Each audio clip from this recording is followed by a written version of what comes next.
Saturday the 10th of June, and we get our first rain of the holiday. Hopefully it'll not last too long. Anyway, we just finished clearing up the house, ready for our departure. All hoovered, all surfaces wiped down. Just hoping that this dishwasher will finish now in the next few minutes. It might not, we'll just leave it. We'll just leave it. Yeah. It's clean, it's not as if it's just left dirty. We'll just leave the host a message, if that's the case. Anyway, in a few minutes time we'll be off to Tourlaville, just outside Cherbourg. So we're not on our way home just yet. No, it's not totally over. Another day. Yeah, not looking good for a jeep ride in that weather though. Well, it's not till 3 o'clock. Can't it be up? It's only 9 o'clock. Can't it be up? Well, it could be a different day where we're going, and it could be a different day by 3 o'clock. It's a bit odd seeing wet surfaces. Yeah. But that's what it is. It isn't. There's only one more day. So, see you on the road.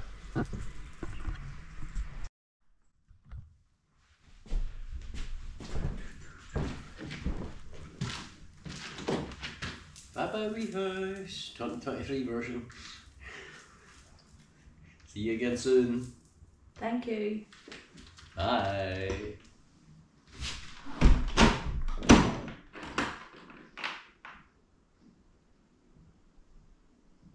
Something else.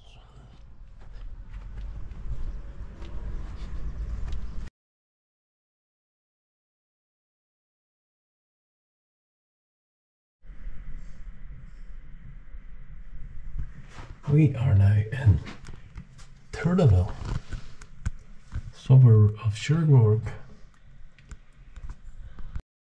This is our very humble accommodation. That's a big step up from Keenaville. Perfect for one night. Got a workstation.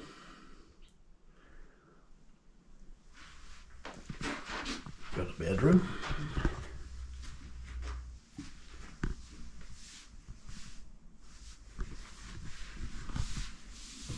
Ooh, yeah, we have to wear these in the house because of the wooden floors, wooden stairs, just to be respectful.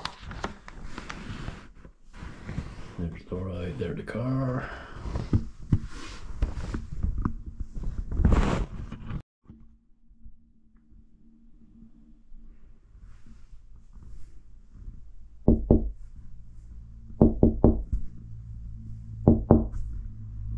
Doesn't hear me. Yeah, so we've got a wee TV, we've got a nice comfortable bed. It's already made up. You don't have to bring anything like that.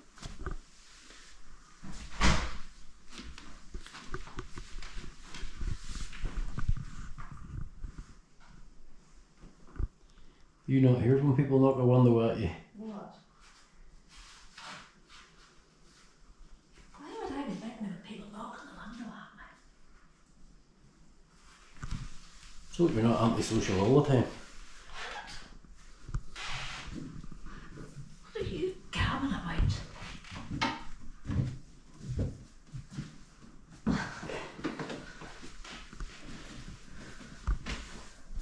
Welcome to our new house. That's it, this is our spiffing new bedroom. Or what? Our spiffing new bedroom. That's what you said. You said spiffing. Oh, you don't want to video knickers now, do you? Depends who's there. Your own.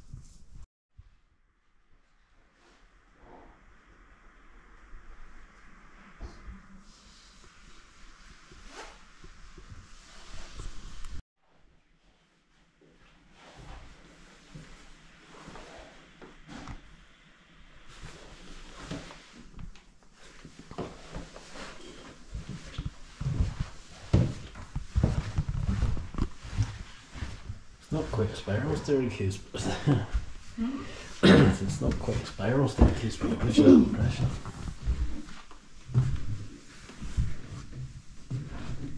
Where'd you cut them? Bit of an outside view of our new one night stand. To help the grass.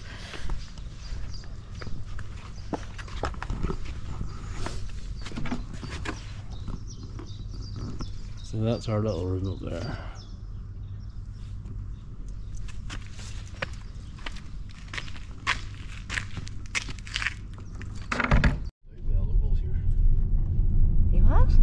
Sound of light by the locals here. In 200 yards, bear left and then turn left.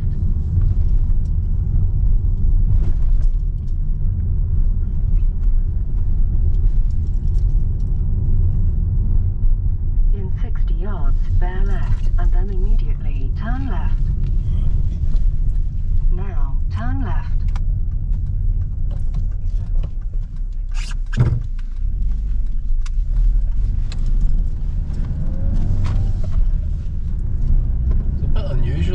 And that you have your hosts actually in the house. 1 mile, keep straight on. Did you know it was that? Hmm? Did you know it was that?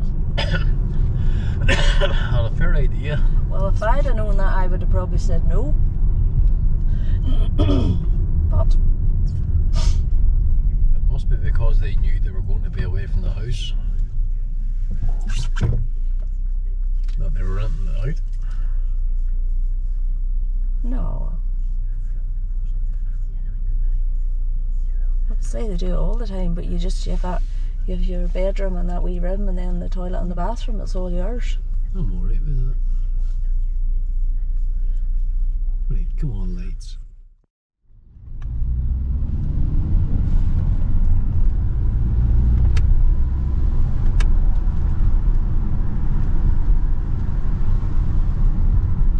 Heading through the Cherbourg suburbs towards St. Mary Eglise.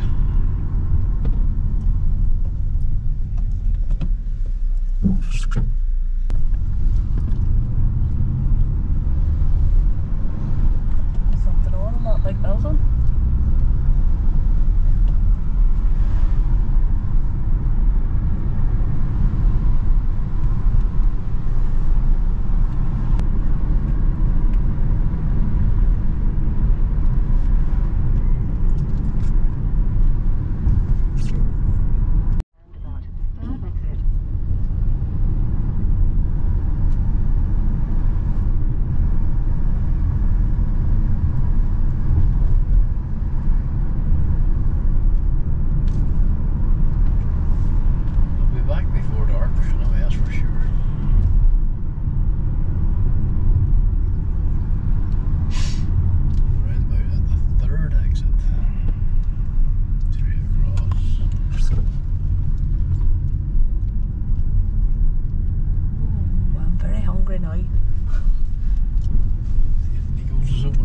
In 150 yards, leave the roundabout at the third exit.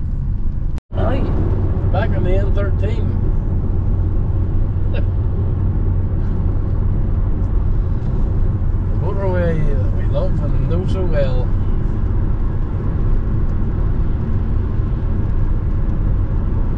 someone's went onto them.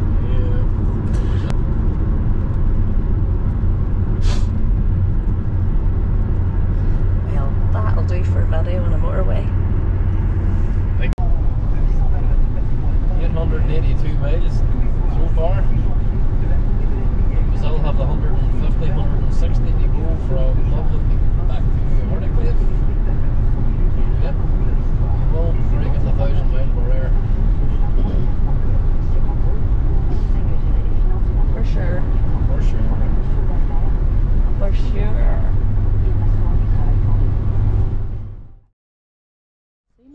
Hey, I see. Back in St. Mary Eglise. Let's get going for food. We're gonna go find something to eat first, and then get into our boots and we'll get ready to go for our Jeep tour. You see, you see, you see. It's 21, 22 degrees already. overcast. Feeling kind of muggy. But you can see we're squinting. Yeah. The sun is there, it's just behind clouds.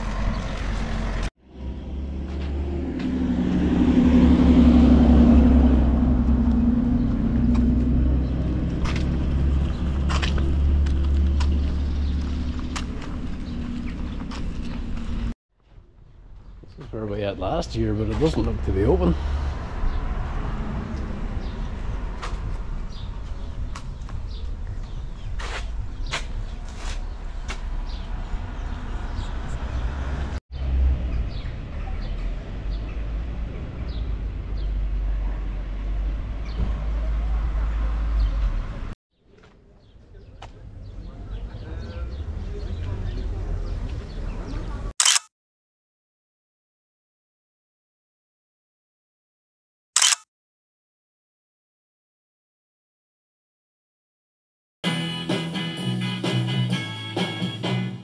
There she was, just walking down the street.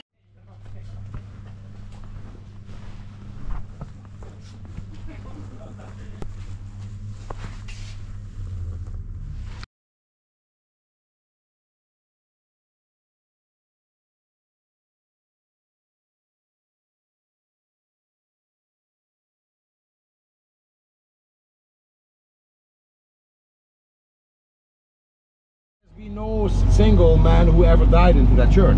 This is what made it so special. Right. But they never met those veterans, so they don't know. So the story is changing and changing and changing. And I think I need to go there as well. And showing you those sort of places. But first we're going to leave the civilization. And we're going to go straight into the Normandy jungle. Not too sure this is civilization. This is how the paratroopers call this region, the jungle. We call this Le Bocage, natural gardens. You know about the temporary cemetery that was here? The temporary American cemetery here. This is the local cemetery. From 44 till 48, right here was an American temporary Yeah, I think I read that before they brought everybody over to Colville. Yeah. So here, right here, there were 3,000 graves. American graves. This was called the temporary cemetery of St. Eglise number 2. 3,000 graves. And there was a number 1. Across the N13 highway, another 5,000 graves. And a little bit further at Bloville, another 7,000 graves. American cemeteries. There were plenty of American temporary cemeteries in the area. From 44 till 48. And in 1948, the American government decided to make one single cemetery. So they had to make a choice among all those cemeteries. And there were no special criteria. I mean, they were all respectably built, set up. But still they had to make a choice. So they analyzed all those cemeteries and realized that in each of those American cemeteries, there were always some Germans buried. 2 or 3 in a corner. And there was a single one, there was no single German buried ever. And that was the one of Colville-sur-Mer. So they considered that one as being, quote, clean. Because there were no Germans buried. And this is how they choose that one to establish a different one. And that decision was made in 1948. So in 1948 the families got the possibility either to exhume the bodies and take them back to the United States, or exhume them and rebury them among their brothers in arms in Colville-sur-Mer. This is why today there are 9,388 soldiers buried there. That represents in fact only 20% of those who were initially buried here. And the rest returned to the US. And this is somehow what made St. Eglise famous among the Americans. Of course we have had D-Day, etc. History, objective. But we had also a movie, The Longest Day.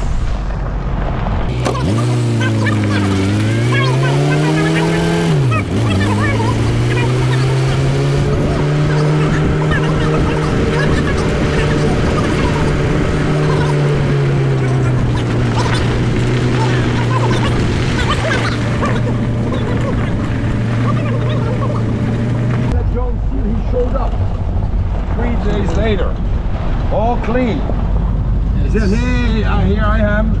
I was taken prisoner and I escaped. He said, no, that's not true.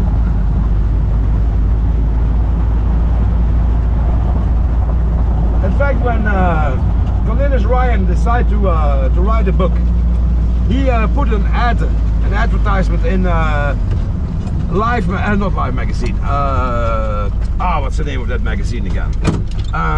Reader's Digest. You know that little thing? So let me turn off the engine in a minute, so I explain that. Reader's Digest. He was about to write a book about June the 6th. So he addressed the ad to all the young veterans that just returned. If you live something special, if something happens to you, write it to me, because I'm gonna put you in the book. Okay. The mother of John Steele received that little magazine every week, and she saw that article. The thing that happened a few weeks before is that when John Steele returned to his hometown, he was the only soldier of his village. Into the pub, where he explained the big stories. Oh, I hung on that church, I became deaf, and the whole thing. And wow, that's a great story. Everybody was impressed. Then, 2 weeks later, the mother got that magazine and saw, hey, wow, that's interesting. So she called John. He said, John, write to that author, because that story you told us is great. He said, no, I have no time, I have something else to do, you know. And the mother insisted, please do it. I mean, the story is so great. So the mother took her pen and wrote instead of John. I am John Steele and I hang on that church, blah, blah, blah, blah, blah. Of course, Cornelius Ryan received the answer. And he called immediately John Steele. Come over, tell the story. So he had no other choice than to tell the thing he said. Yeah. So he put it in the book. The book was well sold. Decided to turn it into a film, where they put the same story. But in the film, they hang him on this side of the steeple, because you can see him better. Yeah, from the motorway. Yes, and they let him hang all night long. He became deaf because of the bells. Someone shot in his foot, and it's even the cowboy John Wayne who took him down. All that is Hollywood. Yeah. In fact, the real story that could have happened, and I still have a doubt about that, is that he hung on the other side of the steeple. That's what everybody says. Away from the fighting. Yeah, but Kenneth Russell, he said, I have never seen somebody hanging. Well, anyways, let him hang there. Then what happened, since there was a house on fire, lots of people on that square. Well, nobody should have been around at 1:30 in the morning. There was lots of people because of that fire. Plus all the inhabitants to take care of the fire, and the whole German garrison. Well, he was dropped on that church. But into that church steeple there were 2 German observers, because from there you can see the sea. So they saw John Steele landing, and they said, what is los? What's going on? And they immediately took him prisoner and down the church. Away into a German truck far away from the battle. That truck was stopped about 200 yards further by other Americans. So John Steele didn't have the time to see who was who, and he escaped and ran back to the square. So that's the second story. Next time we watch The Longest Day, we'll know it's not entirely true then. No, it's not. It's not. It's not. It's kind of confusing.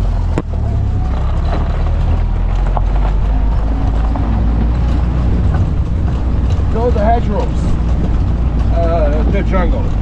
Well, it is because many paratroopers have got totally mislocked. Up to 26 kilometers from their objective. So if you land here in the middle of the night at 1:30 in the morning in the dark, you have no idea where you are if you land on the wrong spot. And if by chance you see a church steeple in the distance, well, they all look alike. And this is why they call this the jungle. The reason why we have all those hedges here is because we are on a peninsula, a half island. We have Utah Beach now at 6 kilometers in front of us. But about 66 kilometers behind us, we have the ocean as well. And at the end, Cherbourg. It's a point in the sea. The altitude is not very high. We are at about 30 feet, 10 meters from the sea level. Well, millions of years ago, 30 million years ago, this peninsula did not exist. It was covered by the ocean. Very long time ago. The ocean went back and the peninsula appeared. Which means that right now we are driving on the old bottom of the ocean, which is only 1 meter deep. It's a limestone layer, rocks. There are lots of rocks in the ground. So in the beginning of the agriculture, when people started farming and plowing those fields, Well, those rocks came up all the time. So the fields were covered with rocks. So what did they do, the farmers? Well, they picked up the rocks and piled them up on the sides of the fields to clean the fields. And this is what causes those bumps. In fact, those are piles of rocks collected through the centuries that you don't see anymore because they are covered with vegetation. Back then, instead of barbed wire, they made fences out of branches of trees that they cut and put into those piles of rocks to make fences. And they ended up with growing, and this is how we end up with all those hedgerows. This is why those hedgerows are extremely strong. In fact, they are stronger than concrete because it's all rocks and roots. Yeah. And that was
we may do that several times today.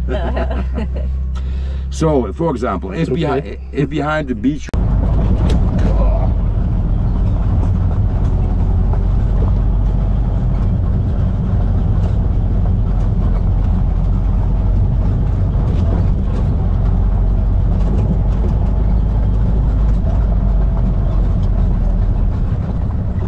Ah, they're horses. The crash site is right at that big tree there.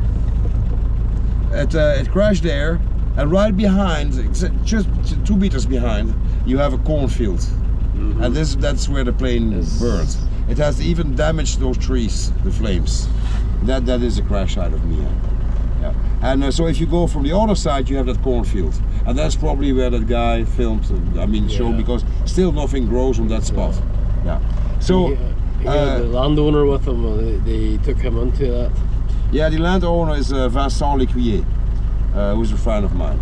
But now we can't get there because of the horses. But I'm gonna show you Winter's landing site, and then after we're gonna pass behind, and I will show you from behind. Okay. So now we cannot get there. Photograph. It's the one of the guy standing in front of the war memorial in St. Marie de Mont. Yeah, but it's signed by Malarkey, Brad Freeman and Earl McClung, signed by those three before they died. Yeah. So I wanted to get something like that for no more available. So yeah. And none of them in the picture, but yeah, that doesn't matter. And I was lucky enough to I've been driving around with them. Oh, okay. Yeah. With McClung, Shifty, Malarkey, Berconte, Garnier. I never met Winters. Interesting. And with Heffron, Babe Heffron.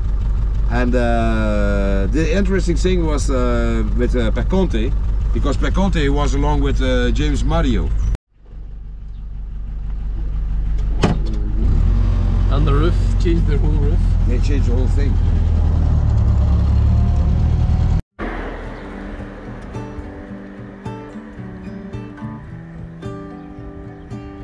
Perfect.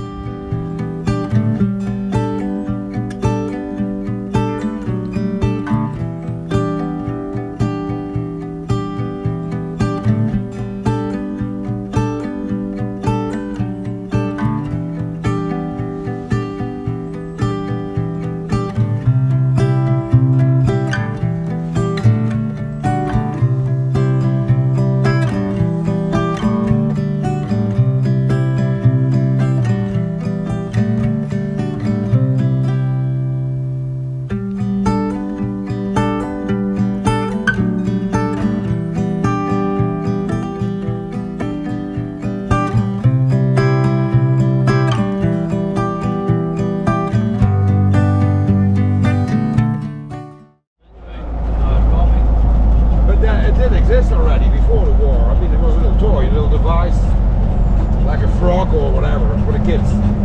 He said, well, if we can issue such a one to each of our paratroopers, that would be a good idea. Because you're going to have one click and the answer 2 clicks.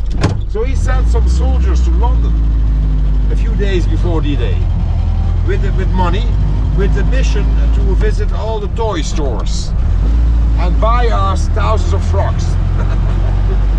Which of course is not a good idea.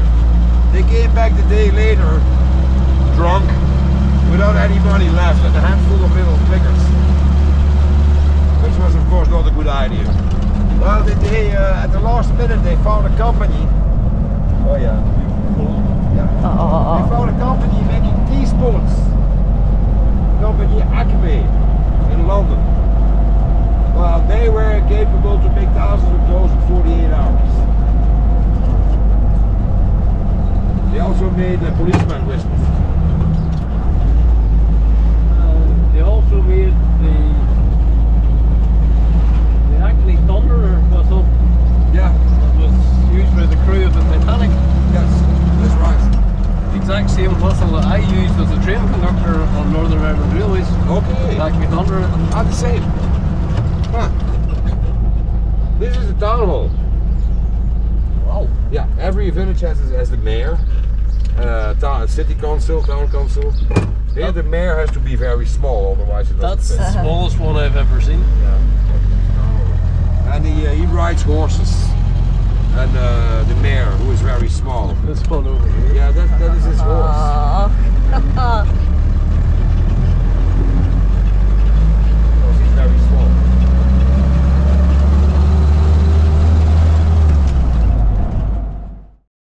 Yes, The big one. beside the gap. Yeah, yes. And we were just behind it a few minutes ago. Yes. And so that is where the plane burned. Is that cornfield where still nothing grows. Yeah. But you cannot get there because otherwise you crush the corn. Yeah. Yes. Yeah, but it's there. Machine guns, bazookas or radios. Well, with nothing. Maybe with something silly, a corkscrew or something. So that was a problem as well. Who was the famous guy that lost the backpack? That Heffron. Yeah. There was a big Yeah, well, they almost all lost their stuff. seemed to be more of a they didn't need a defense. There's a picture that I'm going to show you later where you have the same man again of the Easy Company that have borrowed the Jeep. And they are driving with a little trailer behind, covering those bags. The picture taken, in fact, at the Brecourt guns. Can you see that picture? We have an MP of the... let me show you something before. Go over there. Have you been to the Pathfinder Monument? No. Frank Lilleman? No. No? Did you want to see spots that you didn't see?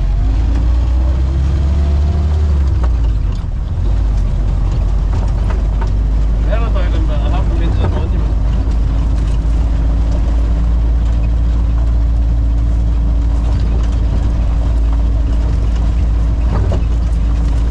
Yeah, the first Pathfinder that ever jumped here is Frank Lilleman.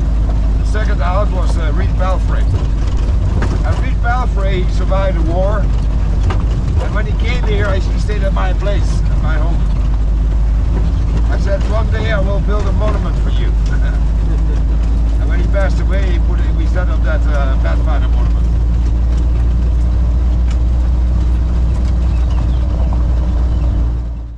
But you maybe it's exactly the same time. I don't know. Certainly was the first casualty. Yeah, I have to figure it out. Yeah. Dan Brotheridge. Yeah. Now the big advantage that the Americans decided to secure the second defense line the tactical way. I mean, Do you? Huh? What did you? do you know the prisoners camp of Foucaville? We stopped here briefly last year. Okay, well It's just up the other side of the village. Yeah, I'm gonna show you the prisoners camp, and then we're gonna end up on this road again. Couldn't see very much enough.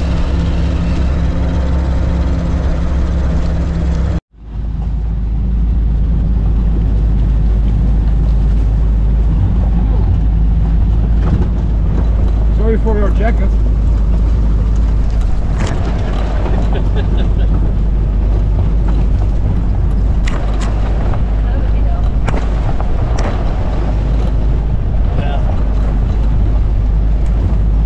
Who knows when we'll be back again?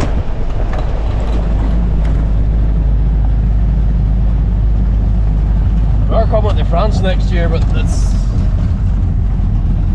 we're going to Limoges, down to visit Oradour-sur-Glane. Oh yes, yes. It's very moving. Place I've always wanted to see.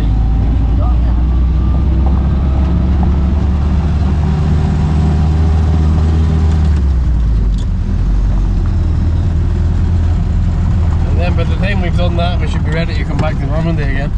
Yeah. This is the church that you see on the distance there on the horizon. This is Church of Foucaville. And so between here and there and the church, you had that big Christmas camp. So 40,000 Germans were kept in those fields here 4 years long until 48. And you go around the corner, so I will show you on a map a first drawing of this camp. I'm going to be in a minute, and I'm going to show you what I have here. This little track was called Stadium Road. Stadium Road, because there were two stadiums for the man to run, to walk out. And here, this is the first drawing that was made of this camp. Here we have Stadium Road. In fact, we are on Stadium Road, so I have to keep the map like this, in fact. So we are on the Stadium Road. On this track, we are down here. We are here now. Okay. So if we go further, we're going to end up on this road, which is the red line on the map. You know that difference between 30 feet and 0. If I'm showing this, it's because it's written Stadium Road. Because after it became way bigger. And we're going to recognize this part on the next drawing, which is this here. This is this. So okay. Stadium Road. Stadium Road goes down, down, down. And you see here it turns a little bit to the left. This one. Well, it's a track in front of us. Yes. So here you had a big stadium with a running track, which is way over there. And then this circle became later an oval, also a kind of a racetrack stadium. The only trace left from the entire camp is a trace of this curve, which is right there in front of this horse. There. Oh yeah. You see it's a curve. Yeah. Good horse. Yeah. So this is this. So we had all this on this side and all this over there. There's nothing left because it's all tents and barracks. Yeah. This is how it looked like. Very, very poor picture, but still we have an idea of how it looked like. This picture is taken from way over there this way. So we are somewhere at the end. Tents and barracks. A better photograph is this one. You see 40,000 men. It's comfortable. I mean, it has a heating, a double canvas, a wooden floor. Why would you want to escape? Yeah, that's why they were comfortable. To be sent straight back into the fight again? Yeah. No. So, no. Well, and the war was over, of course, in '48. But they were a little bit fewer at the end as in the beginning, even though they were comfortable, because sometimes they picked them up to clear minefields. We are on that level difference, so either left or right has to be one of our objectives. So what did they do, without knowing exactly where they were? Well, they headed to the left, while in fact their objective is on the right. So they went that way, and went immediately down this track to search such an objective. We're gonna make a little circle and gonna come back there.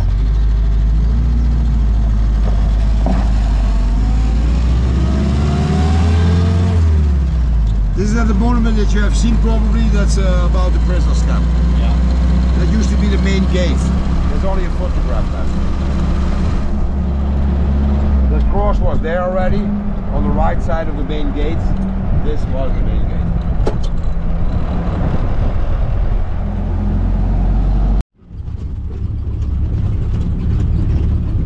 God for image stabilization.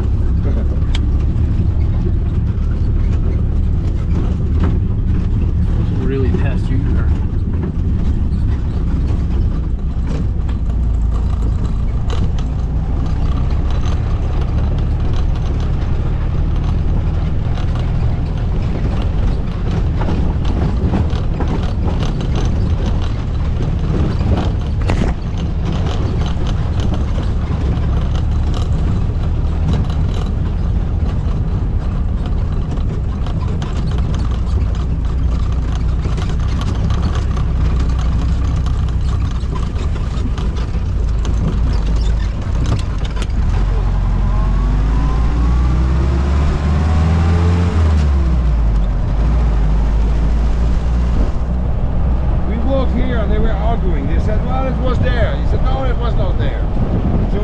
decide to turn to the left here still and go back up to that main road. And we went further. And we ended up in Ravenoville. Have you been to Ravenoville? Through it, but not stopped there. To the Marmion farm? Yes. I'd like to get back there. It's not too far away. It's around the corner. See, that's the Marmion farm. This is where your Jeep was sitting the second time we bought it. Yes, is that right? Okay. Because we came and we weren't sure where we were, and then when we saw the Jeep, we knew where it has to be at. And this is how we found the place? Yes. Then let's get out of the Jeep. If I remember correctly as well, you showed me how to open that gate too. Yes. Have you been inside? Yeah. Okay. But I wouldn't mind going in again. Okay, well, let's do that. Telling that if Utah Beach is there, that England is not there. You know, because when you're on the beach, you think, well, England is across. This is to tell that. Well, England is. In fact, if you're on Utah Beach, England is there, and behind Cherbourg, and the south of England is behind us. This was to tell me where the planes came from. In fact, when you're on the beach here, you're facing Berlin, because it turns. Yeah. Yeah, and so he said, well, the planes came from behind us. And then he mentioned the fucking pilots. He was still upset about the pilots. So the scene in Band of Brothers where Lieutenant Spears machine guns the German prisoners, that happened right here in this ditch next to Marmion farm.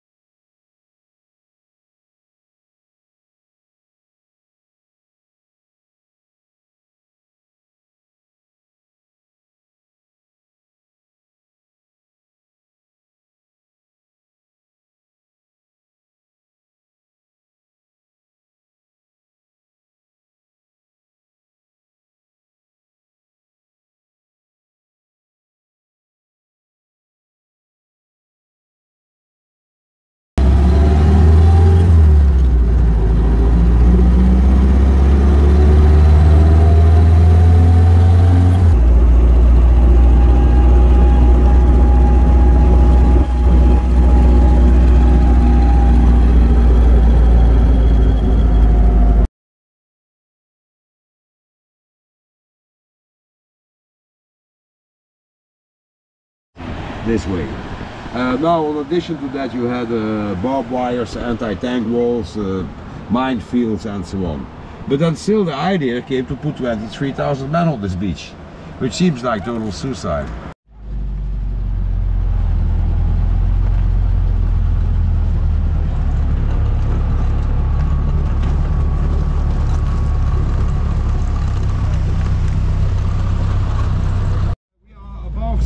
So the sea cannot come in. It's the rainwater that has to go out. And it's why you have ditches, which is a kind of a draining system. And at the end of those ditches next to the dunes there are locks. That can be shut when it gets dry. In summertime they close those to keep the moisture in. But when the Germans came here they closed all those locks. And since it rains from time to time in Normandy, they always keep full of water. So once the landing took place, well, they blew up all those locks. It drained the trade pretty fast.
absolutely that tank that comes in.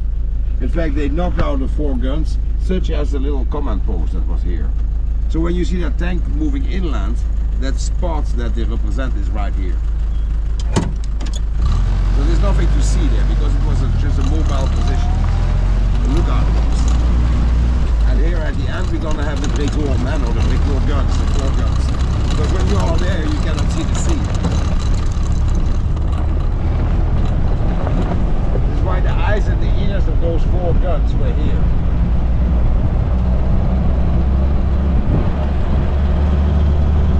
He reported that back to Winters. Winters took his decision and they decided to take the second hedgerow where you have that electricity pole and to go completely around it to take those 4 guns from behind. By the way, those guns that were on the grass and not dug in. In the meantime, Lipton was back here into an apple tree, and because he was a sniper. So all those Germans that escaped from that position, well, he hit them in this field. Yeah. So this is where that happened. The Brecourt Manor is just behind it, and this is where the family of Mr. de Valavier lived. Charles. Charles. There now. Yeah, Charles. Well, now it's Charles, but before it was his father. Yeah. We saw that at the museum. What was his name? Of his father? Well, Yeah, there you asked me. So I know it's Mr. de Valavier, but yeah, because there was lots of photographs of him in the beginning, organising the museum and setting out where it was going to be. And and in fact, he is still very. He used to be very embarrassed about everything that happened here, and because there's a kind of secret story about him that I got to tell you. Because in fact he was shot. Well, not shot, but he was hit by the Band of Brothers. Yeah, and something that's not told in the story. I remember that because History Underground on the YouTube, he came here and he interviewed Charles de Valavier and his daughter. And Told the story. His daughter told him that story about the family. Oh, okay, I didn't know shot. that. So they put it on the. It's only on YouTube, but I don't think it's gone any further than that. Yeah, well, it's a real story. And let me explain you the story now. Oh yeah, by the way, that picture that I showed you with the Jeep and the little trailer behind, that was taken here. Right. Yeah, with the man of the 4th Infantry Division. The man was brought back to Saint-Marie-du-Mont. And where immediately after that he was elected as mayor. Yeah, and this is the Valavier's father. So this is actually Brecourt Manor itself then. It is, yeah, it is. So when Ambrose, he came here several times, so he knew Mr. Valavier, and they were taking coffee, etc.